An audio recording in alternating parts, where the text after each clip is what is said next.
Hi, my name is Jonathan Clark, also known as DJ Bolivia, and I'm here today to give you a little bit of a video tutorial on how to put a mix together with Ableton Live.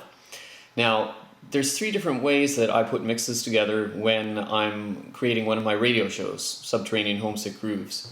The first way is I'll record it live and I'll be using vinyl on turntables, or I'll be using CD players with pitch control. And so I'll just perform live for an hour and record the signal to a mini disc player, to a laptop, whatever, and get my entire recording that way. That's the traditional way. That's the most fun. It's also the most challenging. And if you're not a DJ, that's probably not an option for you. But there's other ways to do it.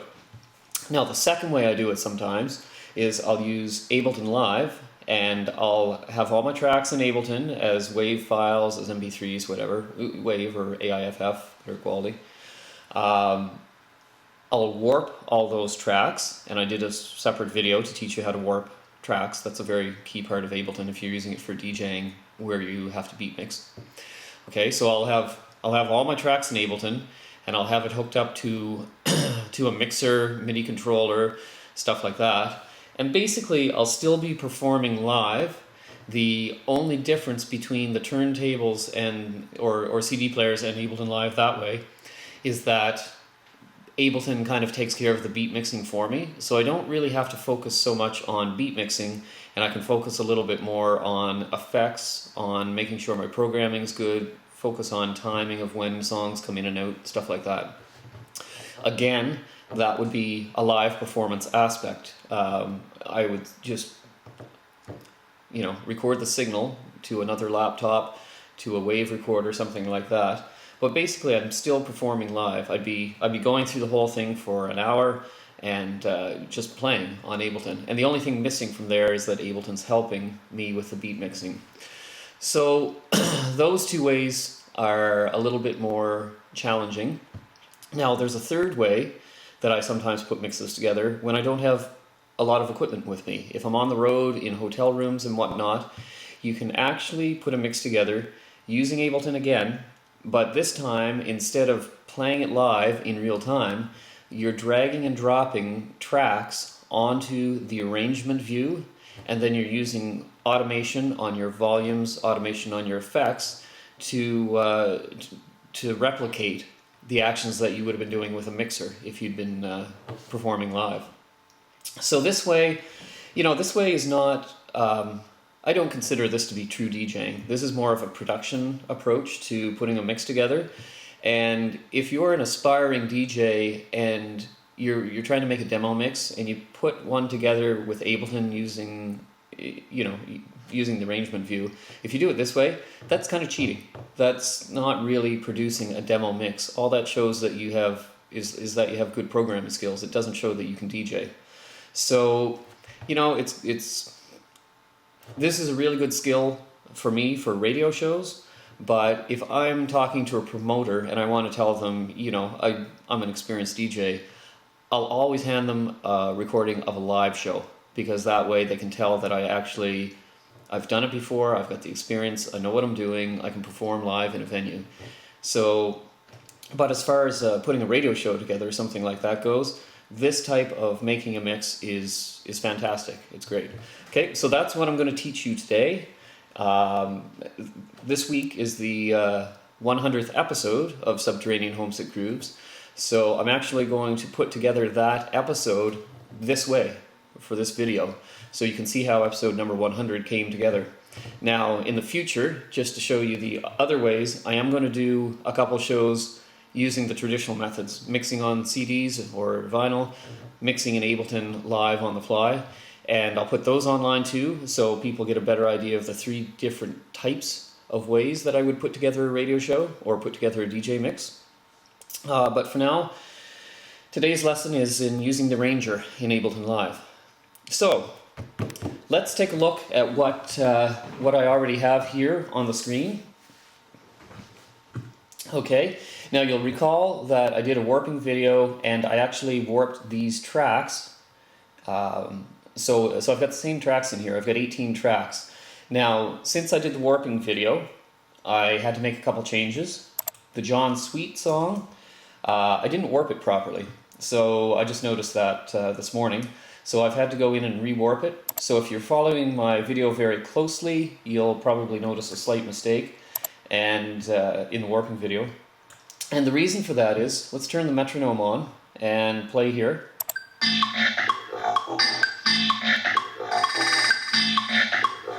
Okay, that seems natural. When you start the song from the beginning though, look where I had to put my first warp marker. I put it over here, and originally I thought that was the downbeat. So let's try and play it from the beginning. See, it's coming in as an offbeat sound. Now you'll notice it more over here once we get a real backbeat.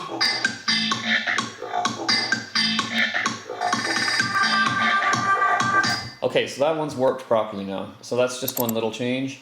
I've also decided that J-Rod and Zaichen, I'm not going to use these two tracks in this particular mix. So I'm getting rid of them. I'm down to 16 tracks. Now it's interesting because 16 tracks in progressive house, that could last a lot longer than an hour. That's a good hour and 3/4 of music if you play the whole song for each song and if you don't overlap a whole lot of each song. But I am doing quite a bit of overlapping in this video, and I'm also cutting out some parts of some songs, which is why I've got so many songs. The reason for that, if I was to do a normal show and just try and make the tracks last as long as possible, I could probably get away with 8 or 9 tracks for an hour-long mix. But I'm trying to make my radio shows a little bit more high energy, a little bit more variety. So what I'm doing is I'm overlapping a fair amount, and I'll go into each track at the end and I'll look at it and I'll think, sometimes I'm going to cut out part of this track. And it's kind of like I'm shortening my versions of each song. The advantage is it lets me fit more songs into my 1 hour, so listeners get exposure to more different music. I also tend to usually cut out the more repetitive sections or the quieter sections, just to give it a higher energy level. So it's not that, if I was playing these songs live, I would probably cut out a little bit less. I do still tend to cut out parts when I'm playing live. And in fact, if I'm playing on CD players, I'll often go into every single song that I would use in a show and do a little editing on them myself, shorten them, whatnot. And even though I'm on CD, I'll play those shortened versions. So anyway, we'll get to that approach later on in this video. You'll have a better idea of what's going on. Now, the next thing is, the way these tracks are lined up right now, I've already figured out an order for these for the radio show, and I'm not just going to go alphabetically through them. I've got a specific order, because I've listened to these songs several times this week, and I've kind of gotten a good feel for them. I know which songs will probably work with other songs based on key mixing, or just based on the feel of the song. In every radio show, I plan this out in advance. Now, if it was a live set, I don't. I just try to, I totally try to base the order of songs based on how the crowd is reacting. If I play one style of song and it goes over really well, and then I play a different one that doesn't go over so well, I may not play that second type of song. Like, say a progressive house song goes over pretty well, but a tech house doesn't. I may wait for a little while before I play more tech house tracks. So live DJing is a very different beast than making a mix. But as I say, with a radio show, I'll really plan this out carefully, and I'll have an exact order figured out of how I want those songs to go. Now, as I'm putting these songs into my arrangement view, into my sequencing, I can pull them from any place on Ableton's session view. However, just to make this a little bit more clear for you guys watching, I'm going to order these right now in the order I'd like to play them in the mix. So Reflect Grace is first, then I'm alternating to channel 2. I'm going to be playing Catch-You, and then it's going to be Mono Drive, it's going to be Trim the Fat, it's going to be Philip, DJ Smilk, and then Davey, and then bass, and then Vincent, and then John Sweet, Paul Jays, Martin, Cream Sound, Kenobi, Aerodex, and Gomo. And so basically, this is the order of the mix. First song, second song, third song, fourth song, right down to the 15th song. 16th song. And the reason I'm alternating between the two tracks is because if you're mixing, you need to overlap songs. So I cannot play this song and this song at the same time. Remember, Ableton only lets you play one clip per column at a time, but it does let you play clips from multiple columns. So the tail end of this one is going to overlap the front of this. The tail end of this will overlap the front of this. Okay, pretty straightforward. So that's the order of my songs. Now, while I'm at it, let's set up some effects. You can see on track 1, audio, it says no clip selected. Now, let's click on that. Let's click on a clip. Now, if you have a waveform view at the bottom of your screen, that means you can't see your effects. To solve that, hold down Shift and hit Tab. Okay, and now I'm in the effects panel. Drop audio effects here. And on channel 1's audio, I want to put a couple of effects. So let's click on this thing up here, left click, and let's open the audio effects. And first, I'm going to put, let's put a ping pong delay on first. And so I'm going to go with the generic one. Drag and drop, let go. Okay, channel 1, I'm also going to give it an EQ3.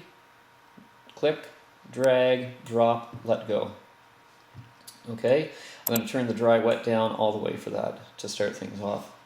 Now, channel 2, highlight the column, and you can see drop audio effects here. If I hit Shift Tab again, it'll take me back to the waveform view. So Shift Tab just goes back and forth between these two views. So let's mirror the effects. Let's put a ping pong delay on channel 2. Turn the dry wet down, and we'll also put an EQ3. Now, so both channels have two effects. Master channel, boom. Okay, you can also put effects on this. Now, for the master channel, I want to go into my audio effect rack. I want to go into mastering. I want to go into my mastering suite, bring that down. Now, I'm not going to explain the mastering suite in detail in this video. I am doing another video about mastering of mixes and processing them, all that sort of stuff. So I'll explain it in that other video. For now, just do as I do. Change that to 1 to 1.5. I guess you just put the, come on. 1.5. 1, 2.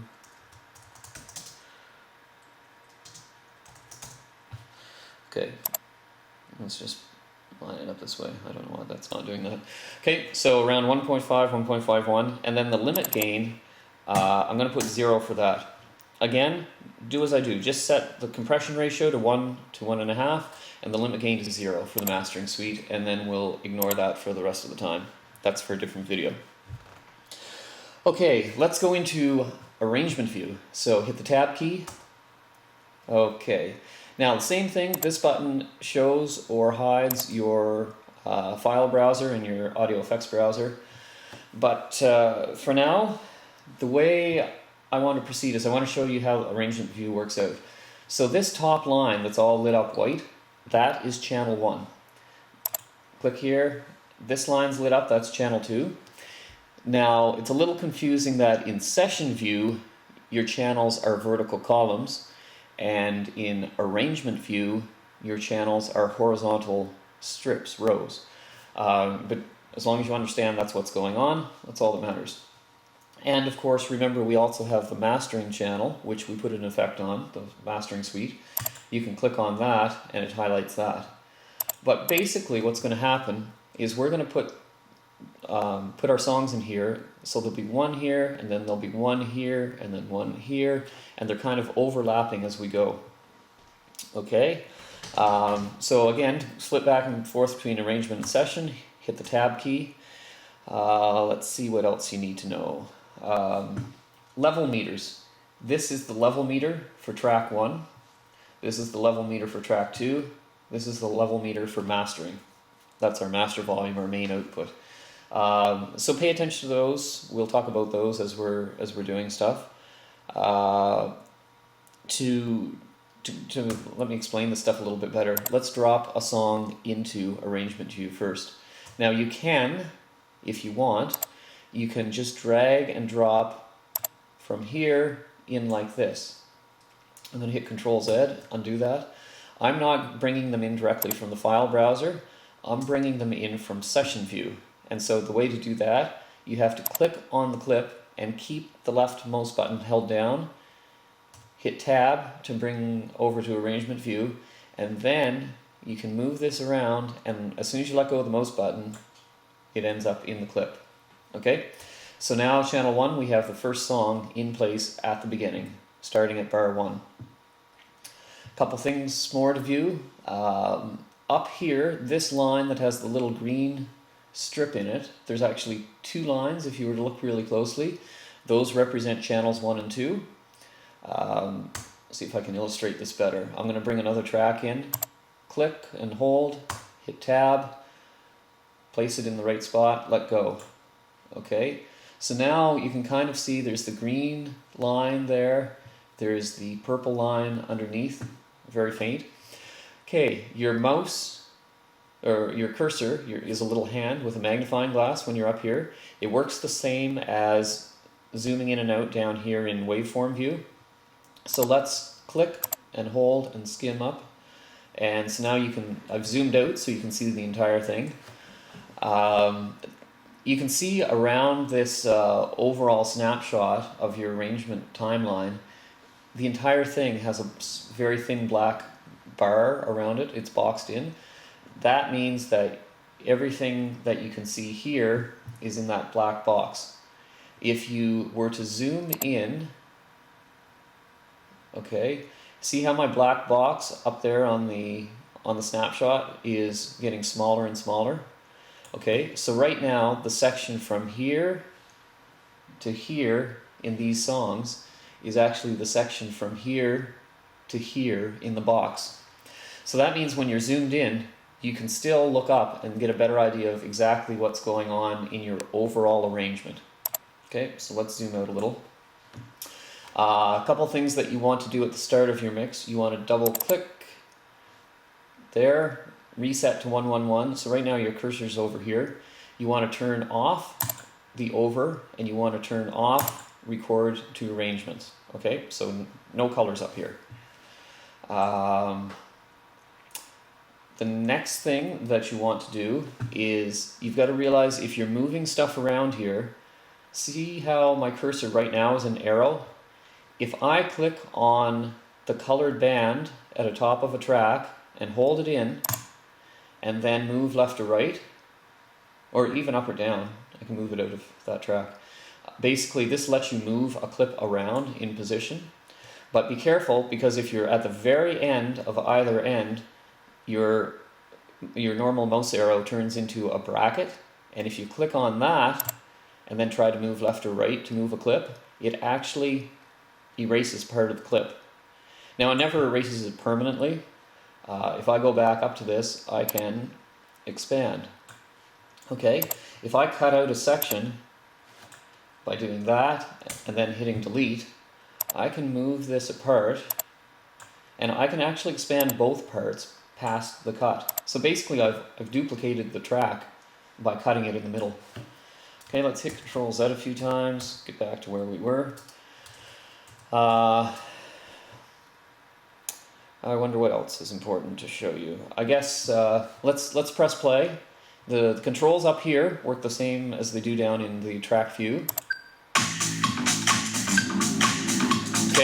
So if I look over here, I can see my level meter working. Okay, so that's something to keep in mind. That's how you see your levels. As long as something's playing, they're over there. And let's go with effects. Now, if on each track's by itself, and if I click on that drop-down menu, I've got three choices. I've got the ping pong, the EQ, and the mixer. These are the different parameters that I can automate on this track. The ping pong, if I click the second thing, look at that. I've got all these different things that I can change.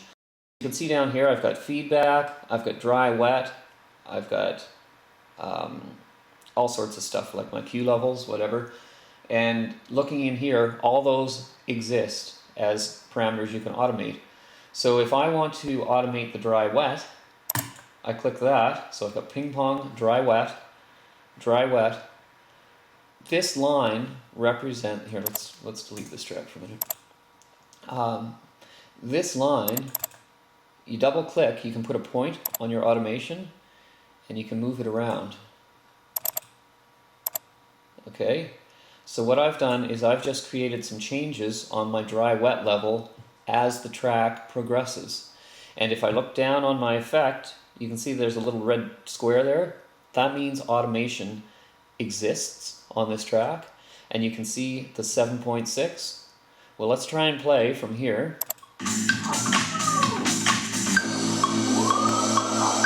Now you can see this is the section where the automation is increasing, and as it plays, you can actually follow it in the effect itself. Okay, double click on a point, erases it. Double click puts one in, double click erases it. Okay, so let's turn the automation off for now. We'll put the dry wet back down to 0. We've got a couple different things. We can go into our EQ3. So on the EQ3, you would assume that you should be able to vary the frequency high, the frequency low. You should be able to change your gains on your low, mid, and high. You should be able to turn off and on the low, mid, and high. You should be able to change that, which is a quality setting. So let's drop down. Look at that. All of the parameters that I talked about, again, can be automated. Okay, so if I go with gain low, basically, let's click those. Let's have a little bit, let's zoom in here a little bit. If I play this right now, my gain on my lows is very low right here, and then it comes up to normal here. Let's listen when you're playing.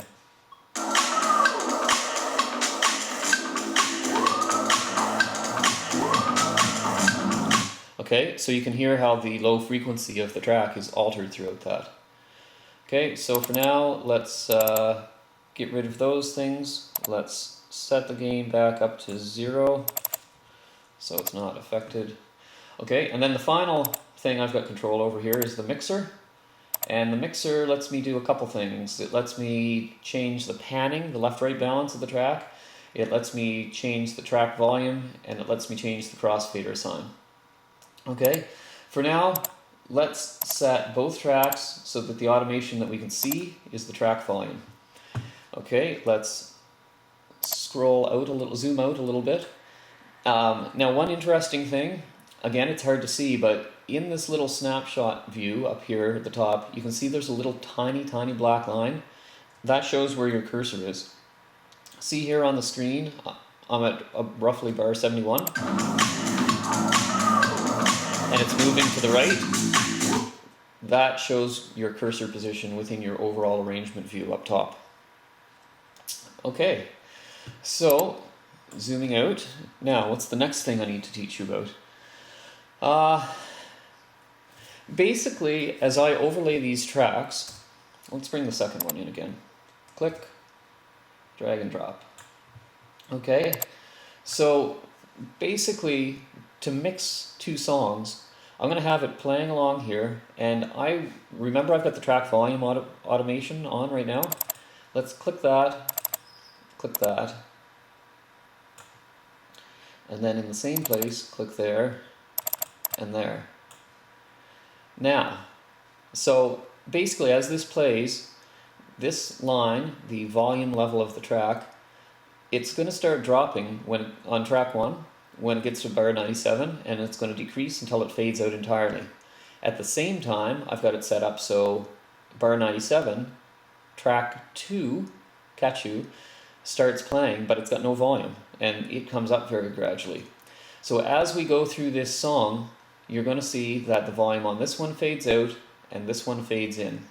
Okay, so let's give it a shot. Let's zoom in a little bit, and give it a shot.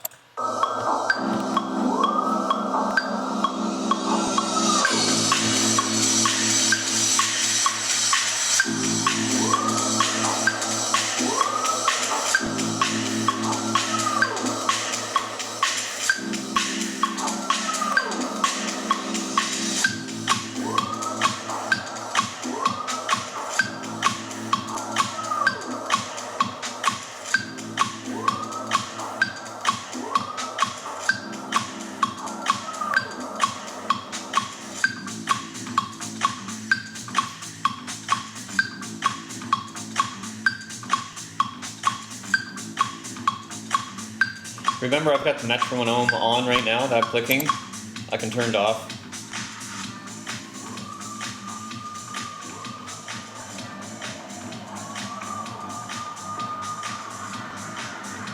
Now it's getting a little fainter here. I'm going to address that problem in a second.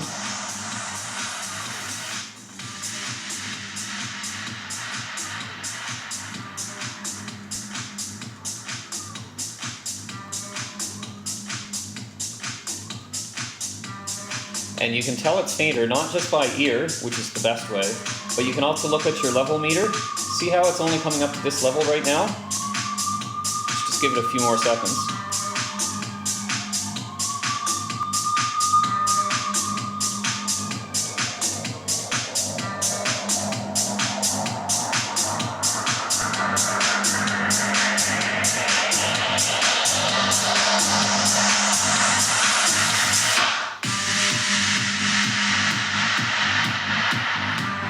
Okay, so now the only thing you're hearing is track 2, and you can see the level meter's up quite a bit more there. Okay, so basically what I've done is I've just shown you how we're going to crossfade between two songs. Because each one is warped properly, Ableton has taken care of the beat mixing for us. And so, you know, this is a very powerful thing that you've just seen. So the problem is, we talked about the fact that it got really soft kind of in the middle of this mixing here. There's a reason for that, and that's because if you look at the characteristics of sound, the way sound is measured, basically as you get twice as far away from a sound, the volume apparently drops 4 times. It's an exponential relationship. Anyway, I won't get into trying to explain that. Let's go to Photoshop here for a second. In our DAW, desktop audio workstation, basically anything that's at full volume is considered to be at 0 decibels. And stuff that's quieter than full volume is at negative numbers. You get lower and lower and lower. And the reason they do that, you don't really start from 0 and build up. The reason for that is, well, no matter how loud you have a sound, you can have a louder sound. So if we set 0 at the bottom and say 100 decibels was full volume, well, there's a louder volume that would be 101. So in that case, where would we really consider full volume to be? Would it be 101? Would it be 106? Whatever. Instead, years ago, sound designers figured out that they would go with a normal level of 0. So basically, your sound is quieter under 0. If it gets over, you can have +1 decibels. But the interesting thing about 0 is that's the line above which music starts to distort. And it's especially evident in digital work. If you're distorting a little bit with old analog equipment, you know, sometimes it's actually sounds kind of good. And that's why you'll have distorted electric guitars in rock music that sound pretty cool. It's a warm, pleasing distortion, but digital distortion is bad. So we never want our signals ever to go above 0 decibels. Okay, now, basically, as we're doing our crossfade on those two tracks, one track starts out at 0 and goes straight up. The second track starts at first track starts at 0 amount of sound at the low volume, and then it comes up to 0 decibels. The other one starts at 0 decibels, decreases. Okay, the fact that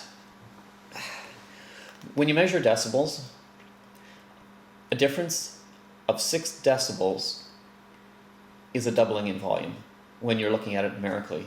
So to go from 0 to -6, your sound is half as loud. You go from -6 to -12, your sound is half as loud again, which means it's only a quarter as loud. You go to -18, your sound volume decreases by half again, as perceived by the human ear. And so now you're 1/8 as loud as this.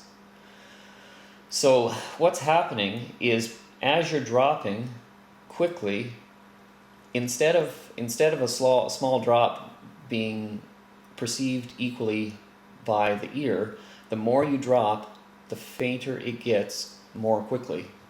Okay, so the distance from here to here, I should have lined those up. Okay, let's try that again. Let's say that's 0, -6, -12, -18, -24, -30, -36, -42. Okay, so the drop from here to here does not sound like a big difference to the human ear. The drop from here to here doesn't sound like a big difference because it's an equivalent ratio each time. Each drop of 6 decibels is half volume. But because you've got halves of halves of halves, the sound volume to the human ear drops off very quickly as you're coming down here. So basically, what we have to do to trick the human ear is, instead of straight lines for our crossfade, instead of an X, we go with a pattern that's more like this. Okay, so, and this is the one that's fading out. Okay, so this at 0 decibels and this down here combine to give you an overall signal that's around 0 decibels. This one, let's say this is at -1 and this is at -12, those might combine to give you a sound that's almost equivalent to this. Okay, so I can't really explain the physics any better than that. I could, but it's pointless for this tutorial. All you have to know is crossfades are going to have to look like this kind of a shape. Okay, so let's go back to Ableton Live. The other thing I want to do is, instead of having the very bottom, -infinity, as our fade out and fade in point, I'm usually going to start and stop around -20. Okay, if you've got a track, well, let's hide this for a second. If you've got a track that goes from 0 down to -20, -21, I'll turn my volume up a little bit, you're going to see a huge difference in volume level.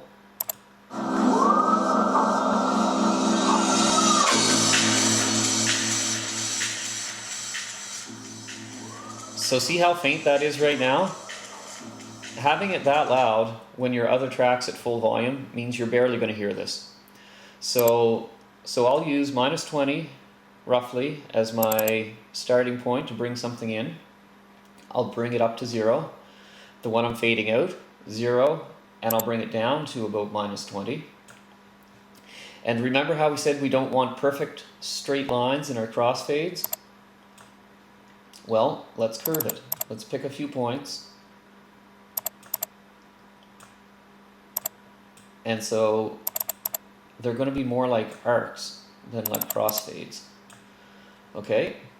So now, if I were to play this whole thing from left to right, this volume level, this meter on your volume, is going to stay up near the top more of the time. So let's just, instead of playing the whole thing through, let's just listen to segments.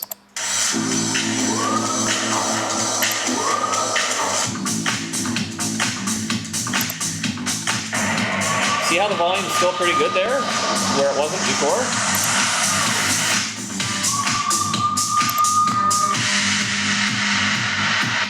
Now some real mixers and DJ booths let you set different crossfade curves, and that's to compensate for the same sort of problem that you see here. If you have a mixer set up on a straight lines for your crossfade curve, then as you're mixing, it's not a case of sliding one down at the same time you slide the other up. You keep the one that's, you keep them each closer to the top when there's a combination of the two. And basically, this way of drawing an arc on our volume automation emulates the way of solving that problem. Okay, so basically we have our first two tracks mixed. Let's add a little bit of some sort of effect to each of these. So we're going to go plus on that, plus on that. Second type of automation. Let's go to our EQ3 and we'll set it to gain low. We'll go to our EQ3 on this one, set it to gain low. And what I'm going to do is I'm going to do the same thing here, where in this part of the fade, remember I'm changing my low, my bass on these right now.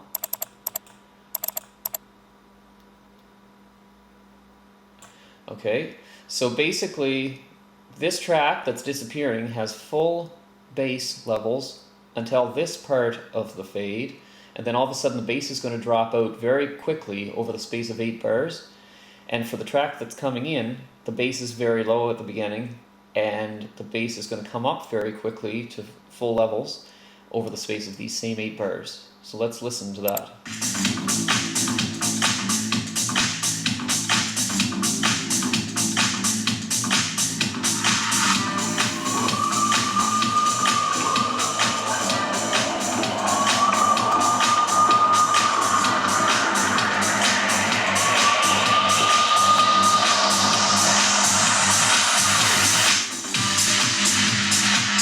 Okay, so now you hear predominantly the bass on this second track. Now, when you're automating things like the bass gains, you have to do the same sort of thing that I just described with volume automation. It's a signal issue. You want to draw your change more as a curve than as a straight line. So one fades out, one fades in. Now, I can actually add automation. Let's get rid of this. We don't really need to see this waveform here at the bottom. We don't need to see the devices, so let's turn those off. I can add as many different parameters for automation on each track as there are parameters to automate. Okay, so you can make it really complicated here. That's why I wanted to show you that you can automate more than one thing at once. So I've got my volume dropping out on one, volume coming up on other. Bass level suddenly dropping out in the middle of the crossover, and bass level coming up very suddenly. Okay, so that's how those things work. But what I want to do as I go through making the rest of this mix to make it simple is I'm not going to add EQing automation. I'm not going to add ping pong automation. The options are there. Now you can see what's involved to do that. But for now, let's just get rid of any of that automation entirely. And probably the easiest way to do that, let's just let's set that to 0. And on track 2, let's set it to 0. And basically we'll get rid of all this stuff. We'll get rid of that. Get rid of that. We can get rid of that. Get rid of that. Okay, so what I'm doing is I'm going back to a state where, oops, mixer, track volume, mixer, track volume. Okay, so right now I've got no other automation happening anymore other than my volumes. And that is the way that you can mix between two songs. Okay, so at this point, the next half hour, 20 minutes, I'm going to be putting together this entire mix. I'm going to bring in all those, the other 14 tracks, and I'm going to mix between each of them, make sure it sounds good, and I'm going to build my entire mix that way. So this will be a little bit boring and repetitive, so if you really need to jump ahead, if you understand what I've done so far, you can jump ahead instead of watching me mix these next 14 tracks, instead of watching me put them on the arranger and sequencing them. So the only advantage though is if you haven't done this before, I'll try and explain some tricks as I go, and so maybe it is worth your while to watch some of this, but you can skip ahead to near the end of the video if you need to. Okay, let's start creating a mix. Okay, we've got Cashew, Mono Drive. Mono Drive is next. Let's see. Looking at the waveforms too, something that's really thick, lots of black, is going to have more energy, more volume. So you can see on this Mono Drive track, it's not a ton of black. It gets thicker as you get up here. So right around here is probably where it's going to be up around full volume. It's hard to tell. But what I do want to do is I want to line things up.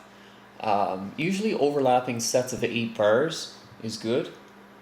Okay, so I could overlap from here.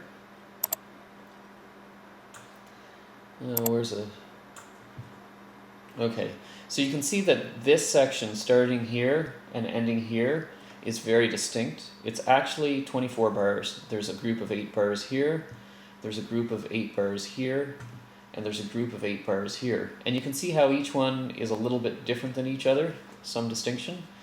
Those last 24 bars of the song, I can match them up with 24 first bars of Mono Drive's track. So there's a group of 8, here's a group of 8, and here's a group of 8.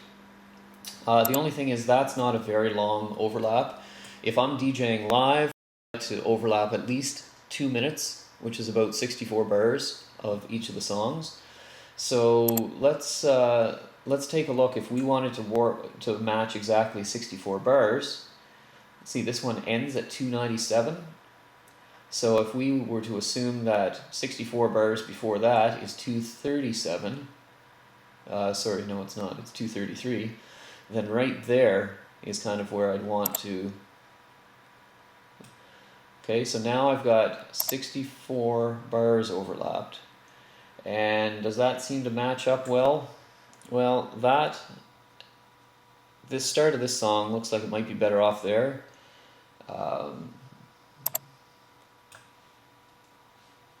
Well, it's hard to tell. This one's not an obvious one.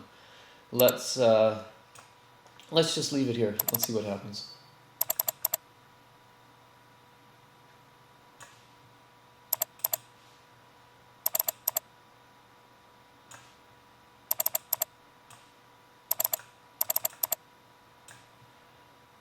Putting a little bit of an arc into my songs.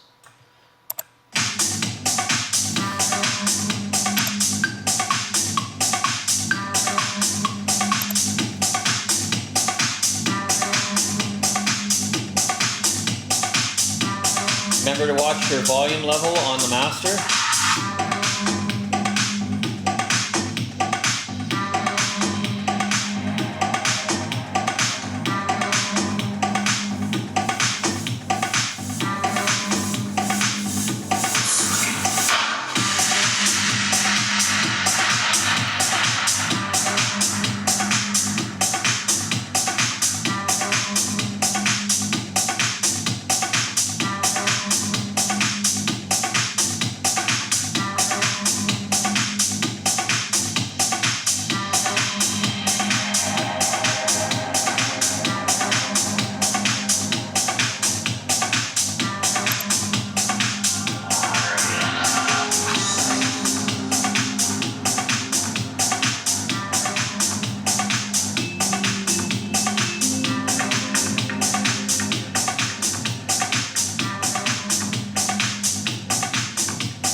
so beat-wise those worked, but it seemed like it lost a lot of energy right at this point where the original track dropped out. And then it seemed like up here,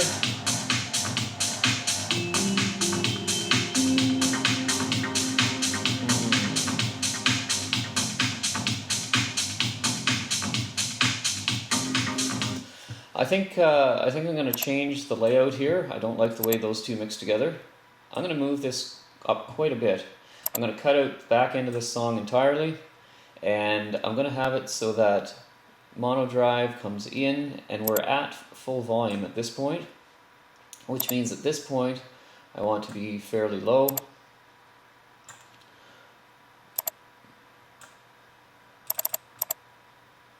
There'll be a lot of experimenting with some of these.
I'm still not happy with that. I like where that just happened. I'd like that to be up there.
Yeah, I'm still not happy with that. Let's really change things up here a little bit.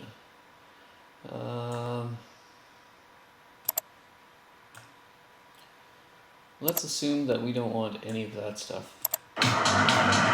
Okay, so let's try doing our entire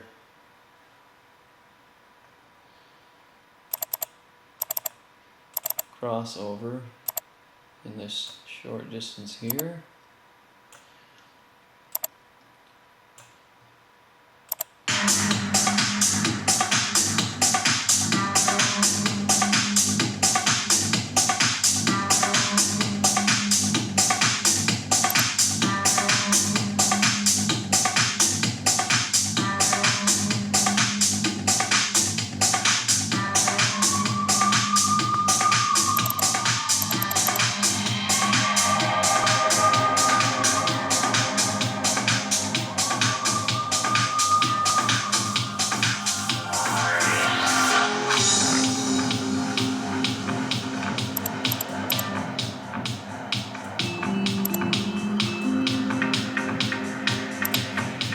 It's getting a little better.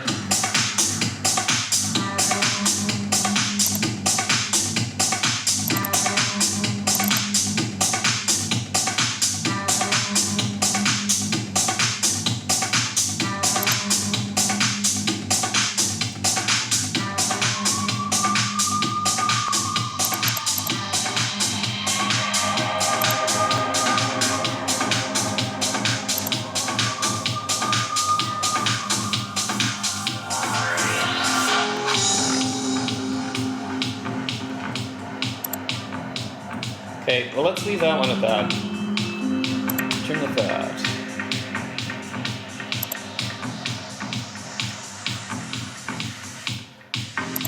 I mean, you really have to listen to these carefully to see if the mix sounds good. That's the key thing. And so, you know, there's no mathematical formula to making them sound good as you're overlapping them.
I'm going to hit Control S to save.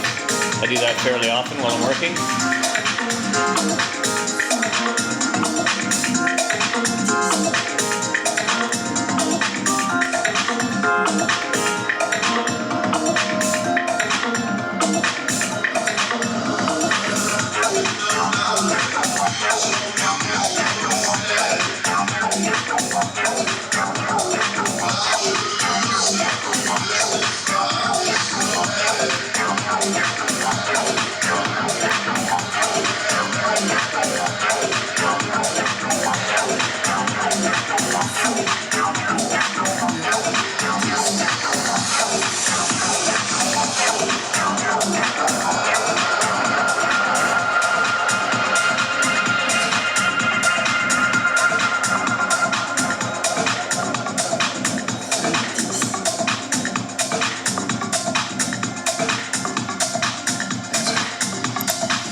try something here that I haven't done before. I'm going to highlight 4 bars here. Now it looks like I'm only highlighting them on this one track, which actually is true. But if you go up to Edit, Delete Time, what's going to happen is instead of deleting it on that one track and sucking stuff over, it deletes vertically those entire 2 bars. So even though I'm highlighting blank space in track 2, it's also going to delete the corresponding section in track 1.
So obviously I always listen through each of my mixes completely just to make sure that it sounds right to me the whole way through the mix.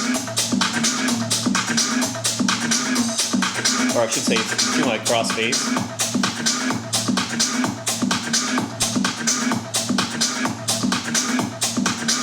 This track coming in, David Anthony.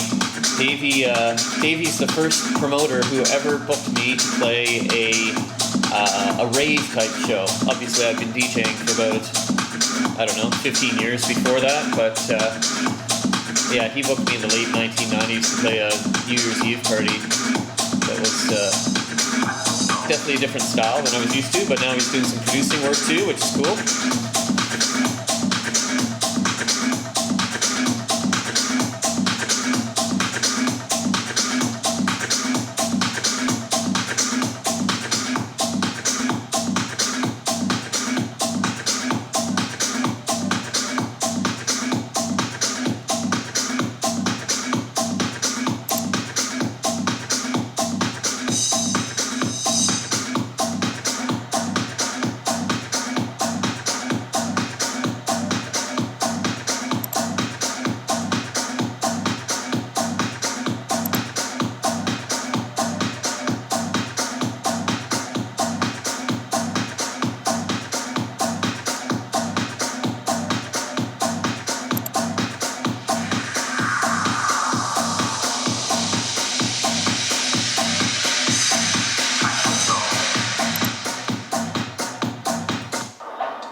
This one's a difficult one to line up.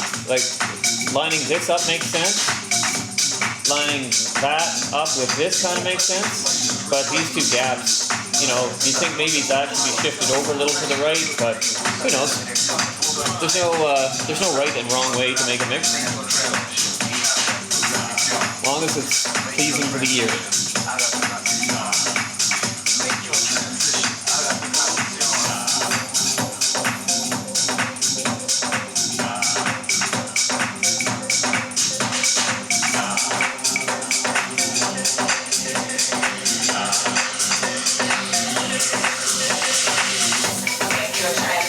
Let's speed this up a little bit too, so we can preview these faster. Just click on tempo, hold mouse button down, speed up. We'll go up to 132 instead of 128. I think at the end my show usually ranges from about 129 to 131, 132.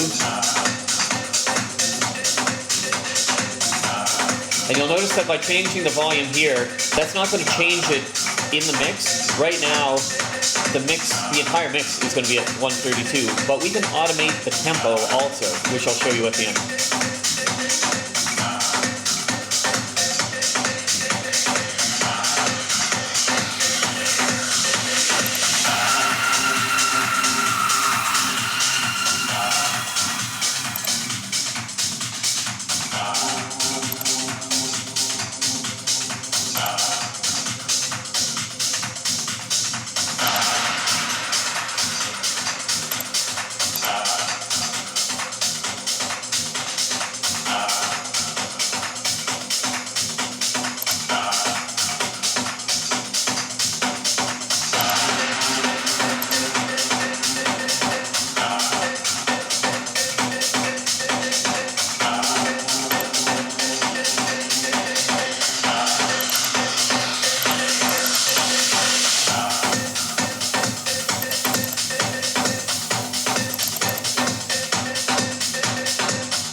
Okay, now this one that I just automated, you can see I've actually offset this a little bit.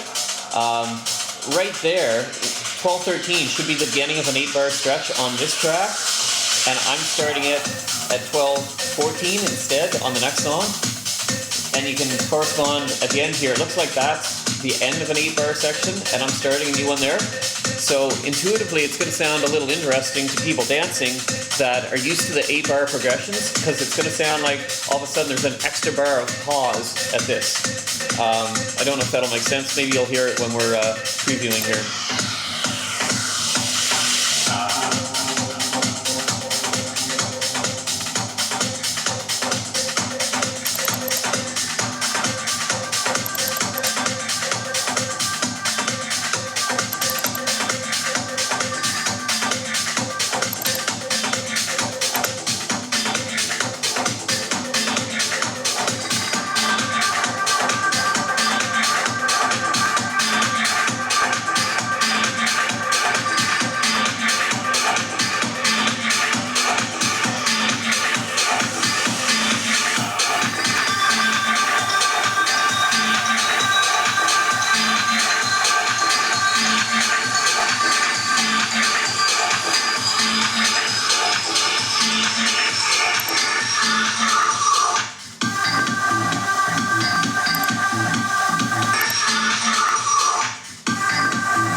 Okay, so far we've done a pretty good job. We've got all 16 tracks all laid out.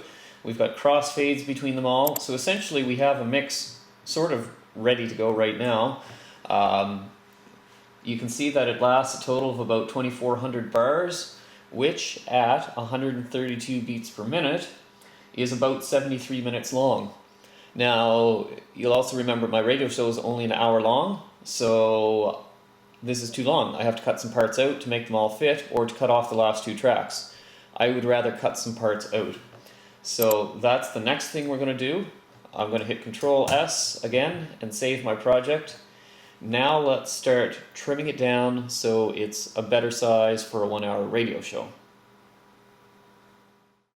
I want to go back and touch on one thing I don't think I explained very well earlier, and that is the effect of different volumes and the effect of the apparent sound level based on the amount of sound energy in a signal. Okay, I talked about the fact that as you drop 6 decibels in volume, the sound to the human ear, it sounds half the volume. So drop 6 decibels, it's half the volume. Drop another 6, it's half of that first half, or 1/4. Another 6, another half of that 1/4, which is only 1/8, and so on. Okay, to put it into perspective, let's say that you've got 2 tracks going. One of them at a particular point in time is at -6 decibels, so it's half normal volume. Another one, the second track, is at -18 decibels, so that one's perceived to be at 1/8 of normal volume. If you add those 2 together, because they're playing at the same time, you've got half plus 1/8, which is 5/8, which is 62.5%. So basically 2 tracks going at the same time, one at -6 and one at -18, that means that the sound level only feels like it's about 62.5% as loud as quote-unquote normal full volume in the rest of the mix when a single track is going at 0 decibels. Okay, so hopefully that makes sense, and that's why when we're doing our crossfades, we have to use the arc pattern instead of straight lines on our crossfade. Okay, so let's go back and let's go through this mix really quickly now. This video is getting a little long, and we've got, at this point, we're about 68 minutes into the mix. We've got about 73 minutes of mix here total. So I want to cut out at least 8 or 9 minutes, maybe as many as 10 or 12. But let's see where we want to cut.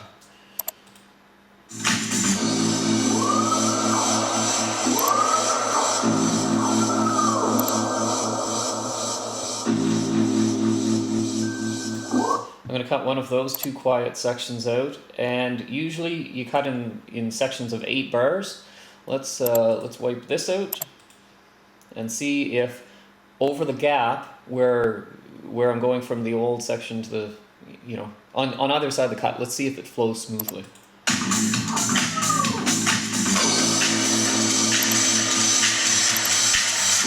Not quite perfect, but pretty close.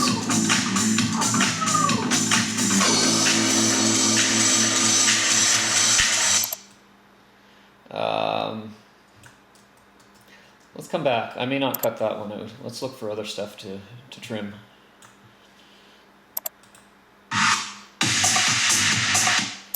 Let's cut this piece out.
looks like we're not cutting anything out of that. It's tougher to cut stuff out of tracks with vocals.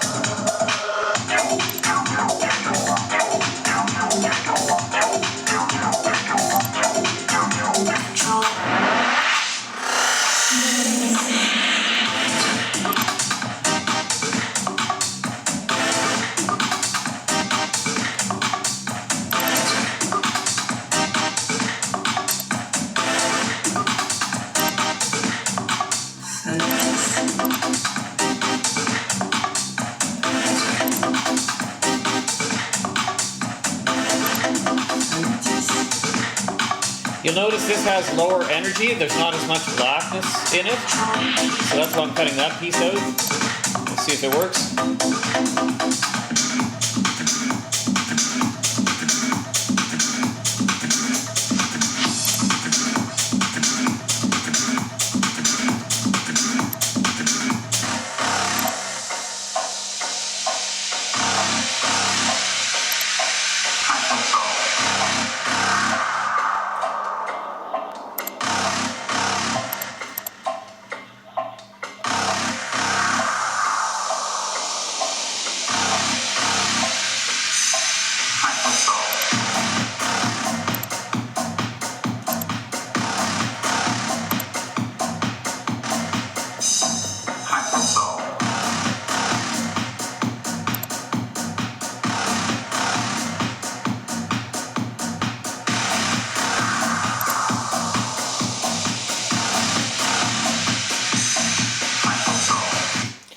Okay, that one I cut out a little more than I want. I'm going to try and insert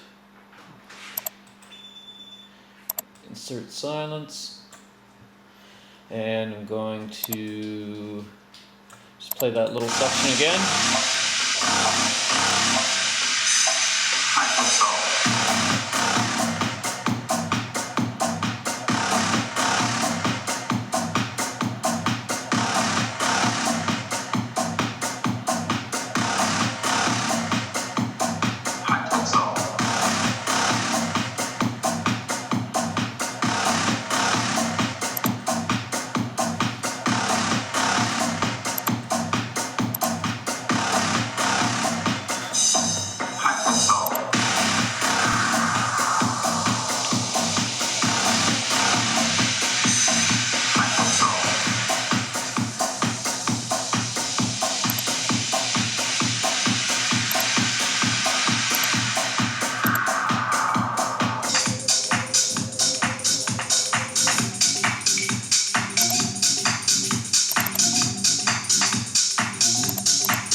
Okay, I think I'm going to stop there.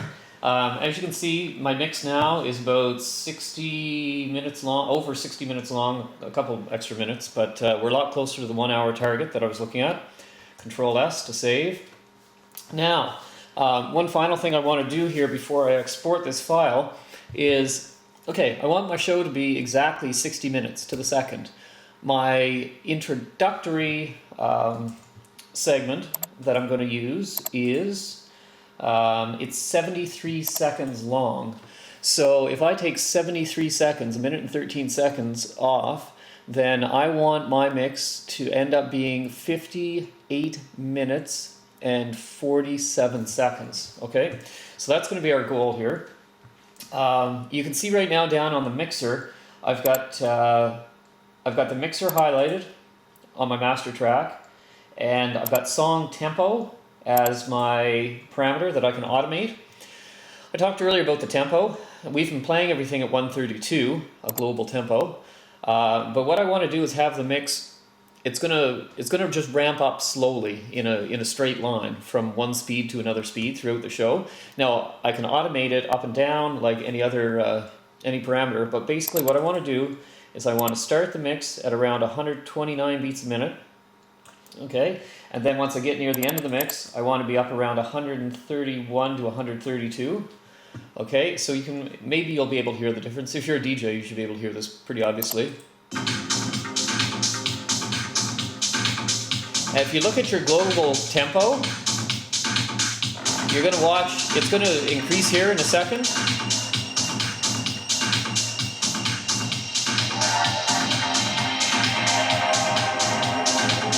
See, it's coming up slowly as the mix plays. From that 129 to the 131.5 at the end.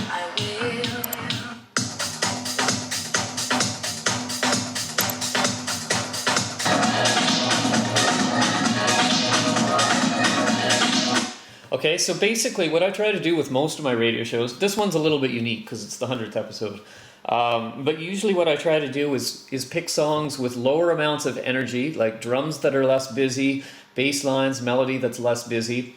Put those at the front of the mix at a slower speed, like 129, and then the songs that are busy with complex rhythms and stuff like that, more upbeat, more energy, maybe vocals at the end, who knows, higher synths.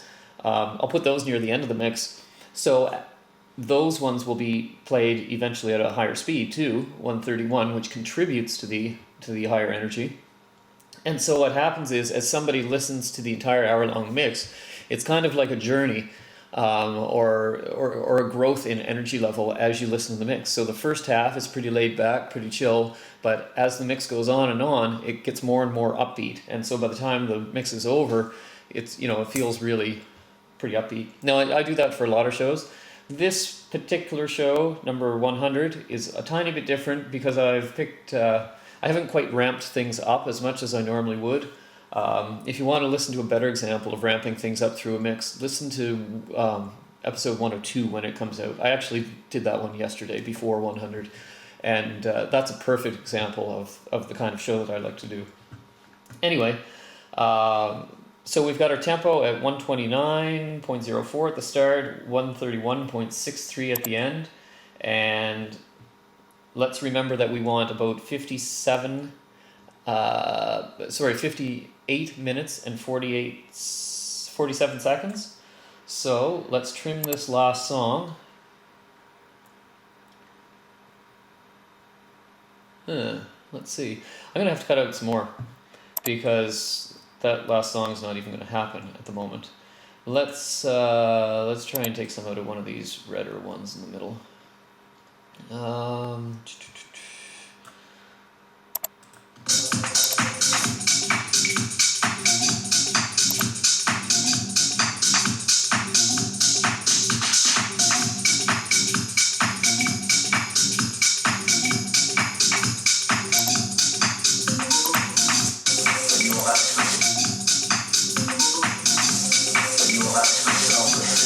Now you can see, here's a little problem. When I cut that out, if you zoom in, it actually shows down on my tempo track. It creates a couple points where that cut happened. So that's why usually, I'll take those out right now so I get the smooth tempo.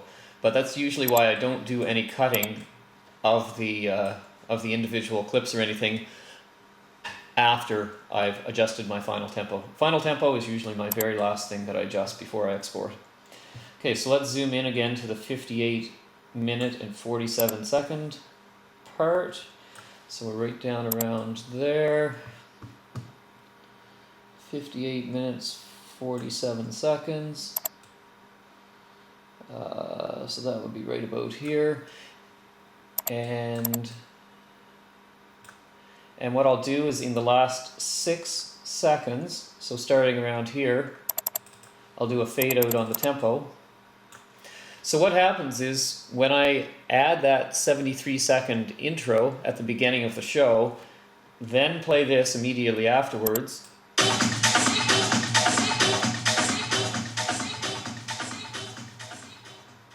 that fade out right there is going to happen at exactly 60 minutes and 0 seconds. Okay, so there, I have my mix basically ready. I'm going to hit Control S to save it again. And the final step, I'm going to hit Control A to export. I'm going to, to select all. Then I'm going to go to File, Export Audio and Video. And here's a couple things that you want to double check. You want to make sure your master track is what's being exported. You can pick other parts, like say I wanted to export just channel 1, I could do that, but that's no point. Our master is our mixed product that we're looking for. Normalize I have off simply because, well, I'm not going to explain that actually. I've already got the mastering suite on my master channel. Just leave it at that. We'll talk about normalizing and mastering in a different video. My final file type is going to be a WAV file. I don't want to drop down in quality. I'm going to keep a sample rate of 44/100, which, you know, some people would say, why aren't I doing these at 48,000 for a sample rate, which is slightly better quality. That's true, but if someone's going to burn this to a CD, it has to be at 44/1 for it to play on a CD player. And I'm assuming that occasionally people do actually download my radio shows and they do burn them to a CD to listen to in a car. Some people have told me that. So I'm going to stick with 44/1 even though it's slightly lower quality. Everything else, boom, boom, boom. That's all good. So hit OK. And my file output name is shg100.wave. And let's put it in the right folder. And hit save. And it's going to take about 5 minutes and create your final mix down. And then I will have my DJ mix. So that's all there is to it. Like I say, the crucial parts are knowing how to warp your tracks in the first place that I taught in another video. As long as they're warped, creating a mix this way is just, it's beauty. It's fun, it's easy to do, and you can really make some impressive sounding mixes. Second thing, not only is warping critical at the beginning of putting your mix together, afterwards you'll want to do a little bit of mastering and stuff, and I'm going to cover that sort of stuff in a different video. But anyway, hopefully this has taught you something, and I feel that this is a good skill to be able to put together mixes this way if you're a DJ, in addition to being able to perform live normally. So hopefully you learned. Thanks for watching.